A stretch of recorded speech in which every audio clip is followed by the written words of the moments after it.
Vamos a hablar hoy del libro de Samuel. Samuel era un poco juez, era un hombre de transición, era también profeta, también era sacerdote. El libro de Samuel, el último juez fue Sansón, y el libro nos dice que 2 hijos van a morir el mismo día. 2 hijos del sacerdote Elí, Ofni y Fines. Murieron el mismo día. Y termina el libro de Samuel con 3 hermanos que mueren el mismo día. Comienza Samuel con la muerte de 2 hijos y termina el libro de Samuel con la muerte de 3 jóvenes también. Los hijos de Elí son el comienzo, Ofni y Fines.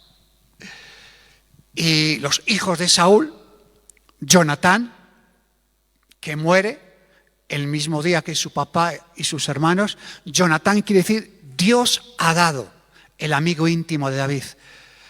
Abiminadab, el otro hermano que murió, mi padre es generoso. Y Melquisúa, el rey es salvado. Esos 3 hijos de Saúl murieron el mismo día con su papá allí, en esa batalla contra los filisteos. Este libro de Samuel nos habla de cambios. Un hombre que va de menos a más y otro hombre que va de más a menos. Samuel va de menos a más y Saúl va de más a menos. No sé tú en qué bando estás de los dos. Si estás yendo a más o estás yendo a menos. Eso tú lo tienes que deducir y autocriticarte y analizarte. Ahora veo algunos que les puedo decir: ¿quién te ha visto y quién te ve? ¿Cómo le amabas tanto a Dios y te veo ahora medio en tinieblas? Y a otro que está en medio en tinieblas les veo, oye, ¿qué pasos de fe están dando? Oye, se les ve sus frutos, su caminar que va avanzando. No sea que te vea sirviendo con fuego, con denuedo, y poco a poco te vea apagándote como una vela. Saúl se crió en un ambiente terrible, con Elí y sus 2 hijos. Elí, un hombre anciano que Dios ya no le hablaba, con hijos paganos, fornicarios, ladrones, con un mal testimonio patente. Pero la mamá de Samuel, Ana, qué mujer, ¿no? De oración, que estaba ahí continuamente, pues era una mujer estéril que oraba y oraba para que el Señor rompiera esa esterilidad, ¿no? Y el Señor pues le concede romper esa esterilidad a Ana y le hace una promesa al Señor. Señor, si tú me concedes un hijo, prometo que ese hijo lo voy a llevar al templo para que Elí lo pueda enseñar y te lo voy a entregar 100%. Entregar el niño a Elí era un dilema muy gordo. ¿Usted dejaría a sus hijos en un lugar donde el ambiente no es espiritual? A ver, las mamás que levanten la mano. ¿Usted dejaría eso? No. Aunque le hubieras prometido a Dios. Señor, te prometí, pero esto cambia las cosas. Así somos todos. Yo soy también así. Te dije, pero esto ya no te dije. Te dije, pero no te dije. Esto no me conviene, no te dije. Y lo deja con Elí, en un ambiente hostil, poco espiritual, con mucho pecado, pero la promesa que Dios se la hizo a Dios, la tuvo que cumplir. ¿Cuántas veces has prometido a Dios y luego no has cumplido? ¿Unas 300 veces? ¿O un poquito más?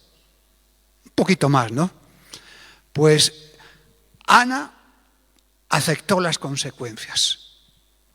Aceptó. Renunció a él. Que te sirva allí, Señor. Y no se echó para atrás. No sé, a mí me llama esto la atención. ¿Con qué facilidad nos echamos para atrás? Y encima poniendo el nombre de Dios ahí encima.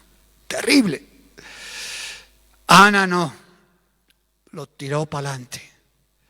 Tan pronto que el niño fue destetado, en aquella época no se destetaba con 1 año, igual con 8, 9 años se les daba todavía leche materna. y lo llevó al tabernáculo en Silo, donde estaba Elí y sus hijos. Allí lo entregó al sacerdote Elí para que lo enseñara, le ministrara. Y cada año subía a su mamá con ropa, con el efodcito, le subía y le daba, mira, claro, cada año Samuel crecía y le llevaba la ropa una vez al año. No le estaba llamando por WhatsApp todos los días. Hermano, ¿has desayunado, hijo? ¿Te has limpiado? Bueno, calla yo. No le estaba todo el día whatsappeando. Una vez al año y le llevaba el efod chiquitito para que el niño crecía. Y claro, ahí le daba y lo visitaba, ¿no? Y vemos que crecía. Y hasta el año siguiente no le veía. Y no le dejó un ambiente espiritual, ni de amor a Dios, ni de oración. Los hijos de Elí eran hombres perversos, malos, y allí se crió Samuel. En un ambiente tan pagano salió un hombre tan de Dios. En un ambiente hostil de pecado salió un hombre de Dios tremendo. ¿Eso cómo es? Cuando tú obedeces a Dios y cumples tus promesas, Dios hace un milagro incluso ahí, donde no se puede hacer nada. En cambio, creció Samuel, ya adulto, y tuvo hijos. Y en Samuel, que era un hombre de Dios, un hombre que hacía altares familiares seguramente, corregía a sus hijos, los hijos de Samuel salieron unos perversos. Hay gente que está en la iglesia y que salen de la iglesia y son perversos, son maleantes. Aquí no pasa eso, obviamente, ¿no? Y en un ambiente de oración salen hijos perversos. Y en un ambiente malo sale un Samuel, un hombre de Dios tremendo.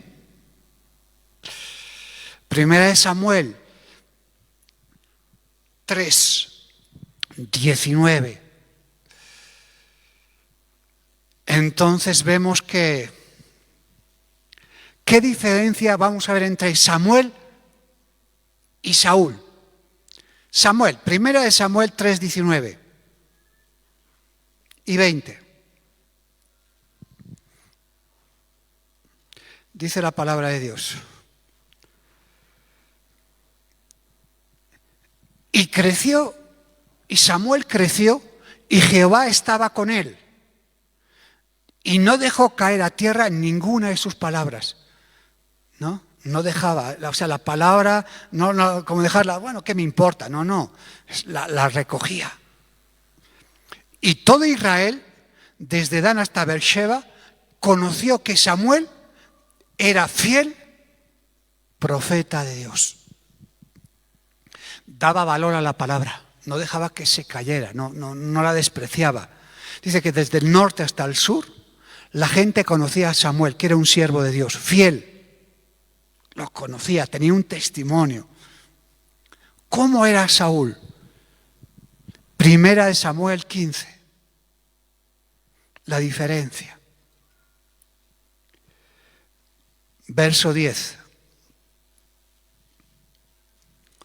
Primera de Samuel 15, 10 y 11. Y vino palabra de Jehová a Samuel diciendo: me pesa haber puesto por rey a Saúl. Dios le pesó poner como rey a Saúl. ¿Por qué? Porque se ha vuelto en pos de mí y no ha cumplido mis palabras. Uno, Samuel, ¿qué hacía con la palabra? No lo dejaba caer. Es una metáfora, ¿no? ¿Y qué hacía Saúl? Despreciaba la palabra de Dios. O usted o ama la palabra de Dios o desprecia la palabra de Dios. Usted puede decir que ama aquí la palabra de Dios, pero si no la pone en práctica, la está dejando caer. Fíjate qué detalles, ¿no? Y se apesumbró Samuel, o sea, se sintió tan mal y clamó a Jehová toda aquella noche. Mira, toda la noche orando, Samuel por Saúl, y este hombre pues no recapacitaba, no se ubicaba. no tenía en cuenta la palabra de Dios. Era un hombre muy natural, muy carnal, muy lleno del mismo, con mucho egoísmo, con mucha soberbia, y que no tenía muchas intenciones de querer cambiar, ni de respetar. O sea, Saúl no valoraba la palabra de Dios, no valoraba. Y nosotros poco a poco nos podemos convertir en pequeños Saúles, despreciando la palabra de Dios. Así con pequeños detalles empieza todo, ¿no? Y sigue diciendo, verso 22, un poquito más adelante, y Samuel dijo, ¿se complace Jehová tanto en los holocaustos y víctimas como en que se obedezca la palabra de Jehová? Ciertamente, el obedecer es el mejor sacrificio, dice. O sea, el mejor sacrificio que tú y yo podemos hacer para Dios es obedecerle, dice. Ese es lo mejor de lo mejor de lo mejor. Y el prestar atención que la grosura de los carneros. ¿Por qué? Porque como pecado de adivinación es la rebelión. La rebelión es una manipulación, siempre busca un culpable. Y como ídolos e idolatría, la obstinación. Cuando estás obstinado, terco, tieso, duro. Fíjate, ¿no? Lo que dice. Entonces, por cuanto tú desechaste la palabra de Jehová, desechó la palabra de Dios, Él también te ha desechado a ti para que seas rey. O sea, tú desechas la palabra, ningún problema, pero Dios también te desecha para que seas rey. A veces decimos que Dios no desecha. Falso. Dios te desechó a Saúl. Decimos que Dios es amor y que Dios nos tiene que soportar todo porque Él es Dios y nosotros somos viles pecadores y nos tiene que aguantar hasta que a nosotros nos dé la gana. Falso. Evangelio falso. Y un evangelio falso, ¿qué es lo que transmite? Creyentes falsos, débiles. Eso es lo que pasa. Desechas la palabra, Dios te desecha. Es que Dios es amor, por eso mismo te desecha, porque Dios es justo. Y si tú no le amas, entonces ¿el qué hace? Siéntate ahí, ¿qué va a hacer? Desechó. También Saúl fue a esa misión, acabar con Amalek, que se levantó contra el trono de Dios, pero nada, él hizo lo que le vino en gana. ¿Cómo murió Samuel? Cuando murió Samuel fue una tragedia, todo el pueblo lloró, todo el pueblo estaba, pues eso, por esa pérdida. Entonces, hubo hasta luto, había un dolor, porque era un hombre que amaba la palabra de Dios y amaba al pueblo. Cuando murió Saúl, que se suicidó con su propia lanza ahí, muchos de Israel estaban contentos, porque se acababa una era. Porque dijeron, bueno, ya salimos de este yugo, Dios mío. Parece que Saúl había momentos que quería cambiar. Así somos un poco nosotros. Hay momentos que parece que queremos cambiar, pero siempre superficialmente. Siempre superficialmente. Generalmente no queremos cambiar profundamente. Queremos algunas ramitas, o alguna poda muy pequeña que no me duela y que siga medio igual, ¿me entiendes? Primera de Samuel 26, 17. Queremos cambios, pero ay, no más, no es para tanto, Dios es bueno, no hay que cambiar tanto.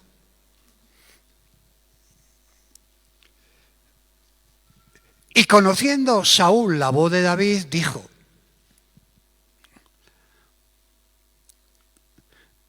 David aquí perdona la vida del rey Saúl, que lo perseguía para matarlo. Primera de Samuel 26, 17 hemos dicho. ¿No es esta tu voz, hijo mío David? Y David respondió, mi voz es. Rey, señor mío, y dijo: ¿por qué me persigues así, mi señor, a tu siervo? ¿Por qué, Saúl, persigues a David, a tu siervo? ¿Qué he hecho? ¿Qué mal hay en mi mano? Ruego, pues, que el rey, mi señor, oiga ahora las palabras de tu siervo. Con miles de soldados está tratando de matar a David.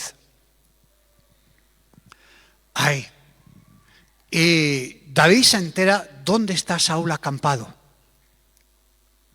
Y el rey y su tienda, pues hacían, cuando iban con el rey, pues el rey se ponía en medio y alrededor hacían como anillos los soldados y en medio estaba el rey. Por si venía un enemigo, no fuera directamente al rey, ¿no? Sino tenían que pasar diferentes anillos.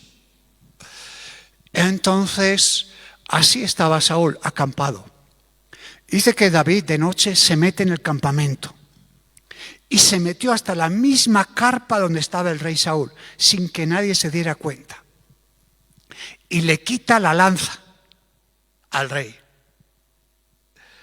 Y uno de sus compañeros, los valientes de David, obviamente, le dije: mátalo, mátalo, ahora es el momento. Con su misma lanza lo puedes matar además. Es que esta oportunidad, es que Dios te la ha dado. Es Dios el que te ha dado esta oportunidad. Nadie te ha visto, ni su guardia personal, están dormidos. Todos duermen. Y David dice: Dios me libre de matar al ungido de Israel. Dios lo puso, Dios lo va a quitar. Yo no voy a meter mi mano contra el rey. De ninguna manera, dice. Y uno dice: pero hombre, ahí lo tienes. Dale ya. ¿Qué le diríamos nosotros? Dale. Dale, dale, hombre, dale. Ahorita nomás. Fíjate, ¿no? Ahorita le metemos. 19. Ruego pues que el rey mi señor oiga ahora las palabras de tu siervo. Si Jehová te incita contra mí, acepté él la ofrenda.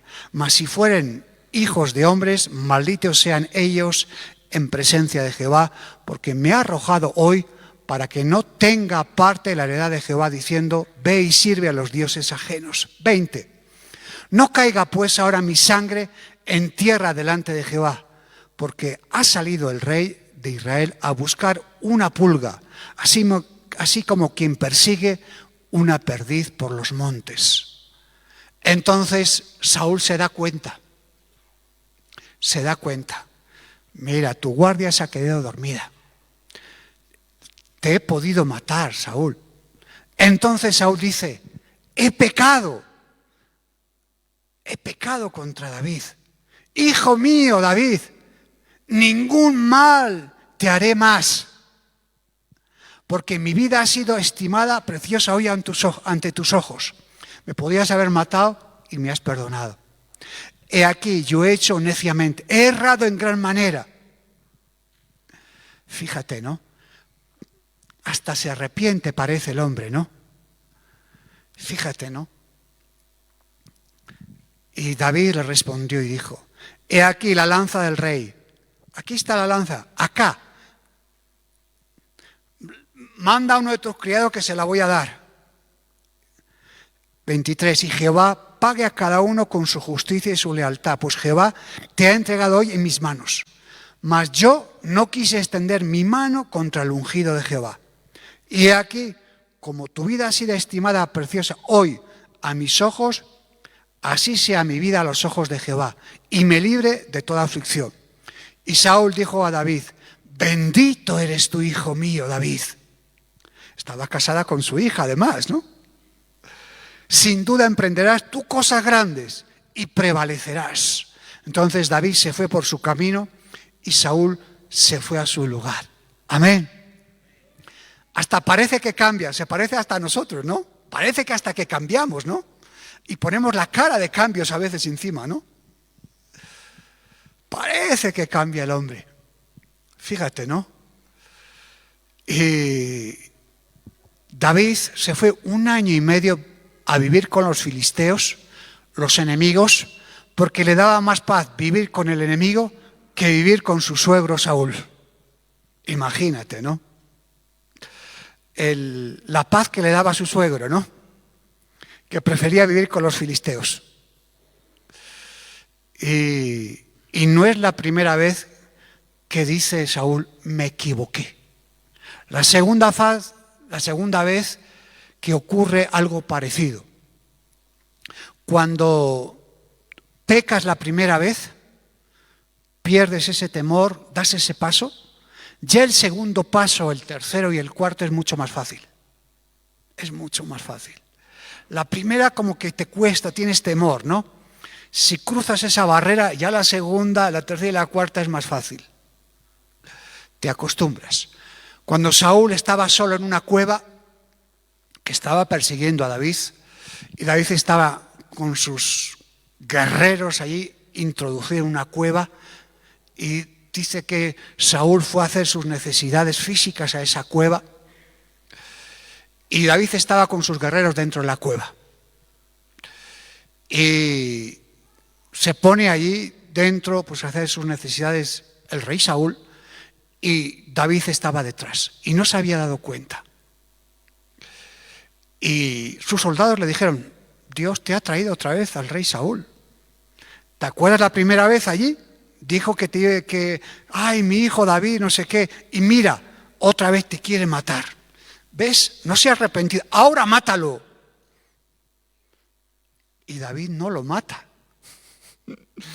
Podría haber dicho, bueno, has visto, ¿no? Cómo es mentira su arrepentimiento, ¿no? Ahora es tu oportunidad. Mira, solo tienes que ir por detrás y nadie se va a dar cuenta. Y David no cede a esa tentación. No cede. Saca el cuchillo y le corta el borde de la capa del manto.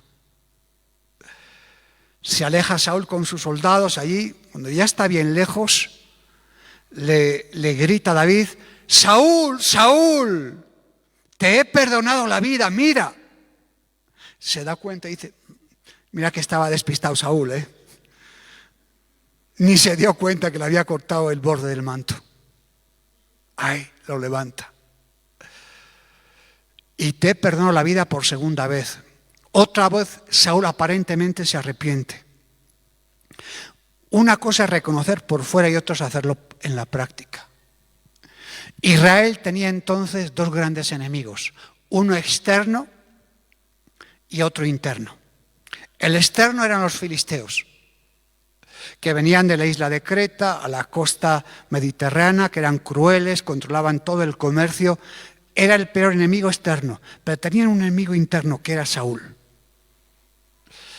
Y el enemigo interno siempre es mucho peor que el externo. Siempre es más duro. Algunos dicen, yo ya no tengo que hacer nada, todo lo hizo Jesucristo en la cruz del Calvario.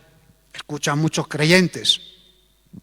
Y Moisés, cuando tuvo que salir de Egipto, tuvo que pintar con la sangre del cordero los dinteles de la puerta. ¿No podía el Señor sacarlo sin pintar los dinteles de la puerta con la sangre del cordero? Podía si él quería, ¿no? Pero dijo que no. Matas el cordero, te lo comes y la sangre ahí. Señor, a mí no me parece, ¿por qué no lo hace usted? Ya, pero es que. En la Biblia dice, levantar las manos santas, sin ira ni contienda. ¿Es importante levantar las manos en el culto? Es que yo no quiero. Tocar las palmas en el culto. Es que yo no quiero tocar las palmas. ¿Es bueno dar un gloria a Dios en el culto? ¿Sí o no? Entonces, ¿por qué no lo haces? A ver, digo, ¡gloria a Dios! Bueno, y tan contento, ¿no? Qué bueno, ¿no? Es importante sobre todo si estás vivo. Si eres una momia espiritual, no, obviamente. Hay que quitarte las benditas. En los partidos cuando meten un gol, ¿qué hacen? ¿Qué dices? ¡Gol! ¡Aleluya! Dices eso, ¿no? ¡Amén! Dices, ¿no? No dices eso. Cuando mete un gol en Bolivia una vez cada 15 años, ¿qué haces?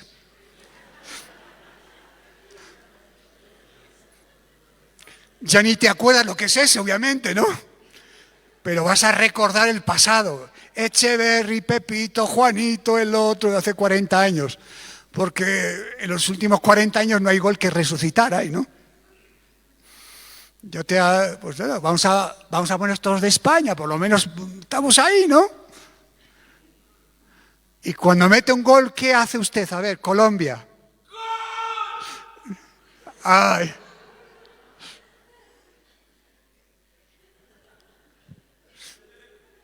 ¿Y por qué no haces eso en la iglesia? No con el gol, con el gloria a Dios.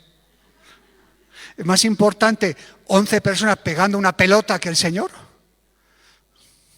Pues parece que sí, vamos. Y encima esos 11 los haces ahí como ídolos encima, por correr detrás de una pelota. Por eso ya nosotros, ¿para qué vamos a hacer eso, no? Que es bueno hacer deporte, obviamente, ¿no? Cuidado. No vayamos al otro extremo y nos hagamos también del otro equipo. En el cementerio, cuando Jesús dice, estaba Lázaro con sus hermanas y ese público que estaba allí, y les dice, mira, quitar la piedra. Obvio que Jesús podía ir él personalmente quitar la piedra. Obviamente. Pero hablaba de disposición. Y cuando hay disposición, Dios empieza a operar. Ese es el tema. Cuando no hay disposición, Dios no puede operar. Puede hacerlo solo, pero nos da la gracia de poder compartir. Y si estás despistado, ni contigo puede compartir. No creas que una vida pasiva va a hacer algo. Cuando David trae el arca de la alianza, ese mueble de madera de Arcadia forrada por dentro y por fuera de oro, que Saúl lo desechó, nunca se acordó del arca de la alianza, que era la presencia de Dios. Y David, nada más entrar al trono, dice, ¿dónde está el arca de la alianza? Yo quiero trabajar con la presencia de Dios, no a mi manera. Yo quiero que Dios le honremos como Él se merece. Y claro, guerras perdidas con Saúl, el pueblo amargado, era un desastre. Estaban acostumbrados a vivir una religión sin Dios. Repito, estaban acostumbrados a vivir una religión sin Dios. Tú puedes tener una vida religiosa hablando de Dios, pero sin Dios. Hablando de Dios, pero sin Dios. Así estaba Saúl. Entonces, acostumbrados a vivir en esa religiosidad. El arca estaba en la casa de un tal Obed-Edom, totalmente bendecido. Obed-Edom decía, aquí que no se lo lleve nadie, que esto es una gloria bendita, vamos. Pero tráela. No, bueno, la trajo, no fueron las formas, etcétera. Lo traen a Jerusalén. Fíjate la alegría, todos danzando, David danzando. El rey Saúl transmitía miedo, tristeza, un líder sin presencia de Dios. El Espíritu de Dios se apartó de Saúl, él no se daba cuenta. Imagínate que pierdes, sales hoy de local de culto y has aparcado el carro, porque como ha habido, no sé, no ha habido sitio para aparcarlo, lo has aparcado, no sé, en el Prado. Y sales del culto con las llaves y pensando que está aquí enfrente y no encuentra usted el carro. Está con las llaves ahí. Ay, ¿dónde he dejado el carro? Miércoles, y el carro. Eso no te ha pasado nunca, ¿no? ¿O te ha pasado? Nunca, ¿no? A partir de los 50 te pasa. Ay, si lo dejaba en casa. Dios mío, cómo estoy, ¿no? Menos mal que no me pasa solo a mí, ¿no? Entonces, fíjate, ¿no? Seguro que buscabas el carro día y noche, ¿no? ¿Qué harías? Saúl se acostumbró a vivir sin la presencia de Dios. Era creyente, pero se acostumbró a vivir sin presencia de Dios. Yo estoy dando una pincelada que agárralas, despierta, despierta, despierta, despierta. Los corintios se acostumbraron a vivir en la carne.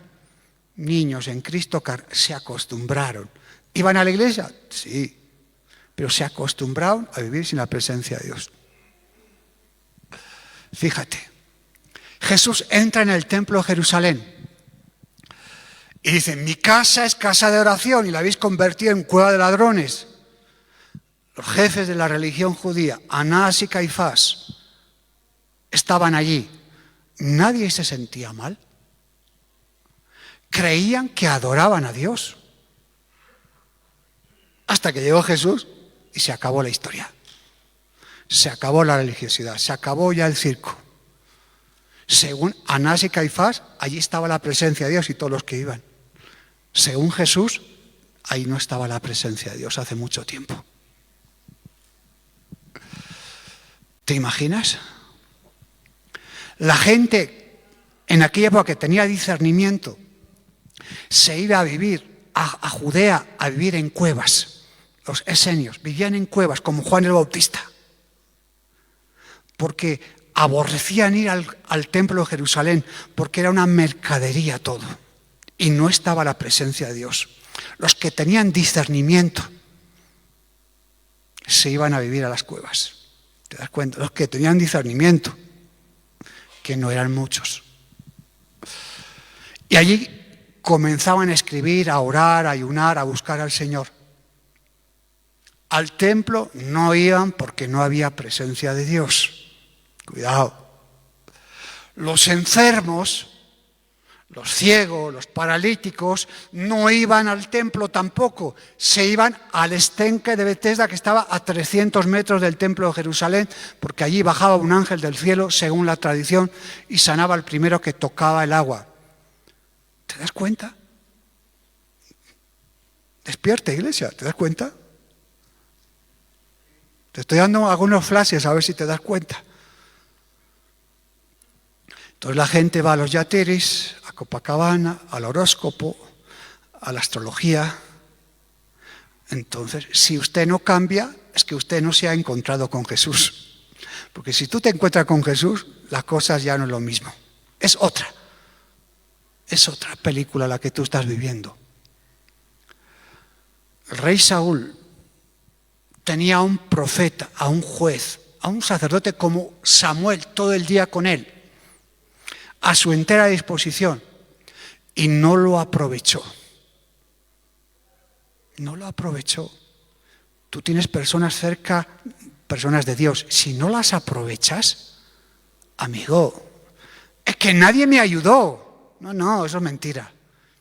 Es que tú no aprovechaste a las personas que Dios te puso contigo. Amén.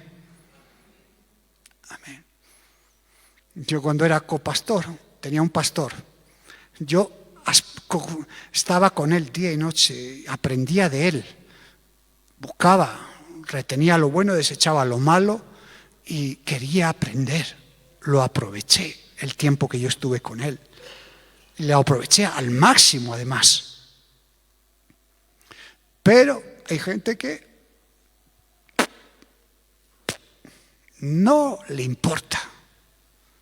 No le importa. Son sabios en su propia opinión. Y luego viene el palo y entonces, ayúdame. Sí, hermano. David se entera de la muerte de Saúl, Jonatán y todos sus hijos. Acabamos con este versículo. Segunda de Samuel 1:19.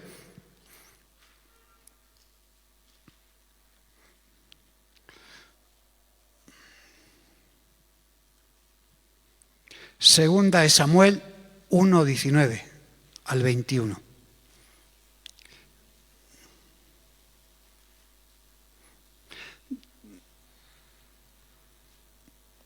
Dice así la palabra de Dios.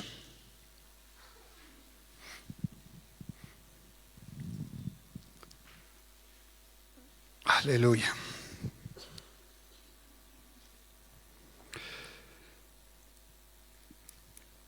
Ya estaban en la guerra con los filisteos y en ese monte murieron, como te decía al principio, Saúl y sus 3 hijos. Comenzó Saúl con la muerte de 2 hijos, los de Elí, y acaba Samuel con la muerte de Saúl y sus 3 hijos, como te decía al principio. Y dice así, que parece que esto ha perecido la gloria de Israel sobre tus alturas. ¿Cómo han caído los valientes? Escribe David. 20. No lo anunciéis en Gat, dice David, no lo anunciéis en las ciudades filisteas. Gat era una de las ciudades filisteas. No lo anunciéis que ha muerto Saúl y sus hijos. Ni deis las nuevas en las plazas de Ascalón, otra ciudad filistea, para que no se alegren las hijas de los filisteos, para que no salten de gozo las hijas de los incircuncisos, les dice. O sea, para que no se enteren los filisteos. 21. Montes de Gilboa. Esta es una palabra que dice el rey. No, David todavía no era el rey, era David, no era el rey todavía, ¿no? Palabras proféticas de David, escucha bien. Montes de Gilboa, ni rocío ni lluvia caigan sobre vosotros, ni seáis tierras de ofrendas, porque allí fue desechado el escudo de los valientes, el escudo de Saúl, como si no hubiera sido ungido con aceite. Gat, ciudad filistea, Askelón, otra ciudad filistea. No digáis nada. En el monte Gilboa, en la cima, a día de hoy, 2024, el monte Gilboa en Israel, ese monte en la cima está pelado. No hay árboles, no hay plantas, no hay vegetación. ¿Cuánto se escribió esto? ¿Hace cuánto? ¿Cuánto? Han pasado 3.000 años. Hoy, en el monte Gilboa, en la cima del monte, no crece nada.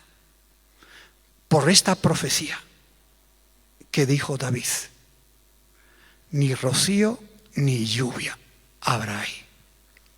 No crecen plantas, flores, árboles, porque se mueren, lo han reforestado, lo han puesto, lo han echado químicos.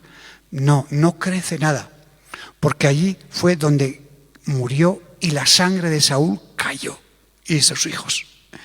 Y David dijo, ni el rocío ni la lluvia caiga sobre este monte. Qué tristeza. Un hombre como Saúl, que lo tuvo todo, desaprovechó, no quiso, parece que cambiaba, pero en el fondo era un rebelde y un desobediente. Y si usted parece que cambia y no cambia, puede ser que dentro de usted esté la rebelión y la desobediencia juntas. Entonces, ¿usted realmente quiere cambiar? ¿De qué? ¿De chaqueta, de iglesia, de Biblia? ¿De qué es lo que quiere cambiar realmente? Porque yo digo a la iglesia, se viene a cambiar. No se viene a pasear, se viene a cambiar. Que Dios trabaje en nuestros corazones y no andemos desperdiciando el tiempo, la salud, tu matrimonio, tus hijos, tu trabajo y tu comunión con Dios. Amén.